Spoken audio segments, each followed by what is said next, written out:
Rakyat Papua ketakutan, aksi anarkis OPM berujung baku tembak lawan militer Indonesia. Beredar kabar terjadi kontak tembak antara OPM melawan aparat keamanan Indonesia di Sugapa, Kota Kabupaten Intan Jaya, Provinsi Papua Tengah, Rabu, 9 Oktober 2024, pukul 17.25 WIB.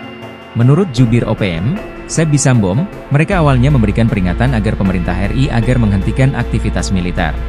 Mereka juga tidak akan pernah izinkan perusahaan pertambangan memasuki wilayah adat suku Moni. Pasalnya, keberadaan perusahaan pertambangan di Intan Jaya akan merusak kehidupan warga sipil yang hidup dari berkebun dan beternak. Militer Indonesia melalui TNI dan Polri turun tangan. Dalam informasi yang disebarkan pihak OPM melalui media sosial, pasukan OPM di bawah pimpinan Apeni Tipagau kerepotan meladeni baku tembak dari pihak TNI dan Polri. Sebbi mengatakan, baku tembak berlangsung 2 hari 2 malam. Akibatnya, sejumlah warga sipil mengungsi dari Titigi dan Sugapa ke kerabat mereka. Para pengungsi khawatir mereka menjadi korban salah tembak selama pertempuran darat terjadi antara kedua belah pihak. Hingga kini, belum ada klarifikasi dari pihak Indonesia terkait kabar yang disebar OPM tersebut.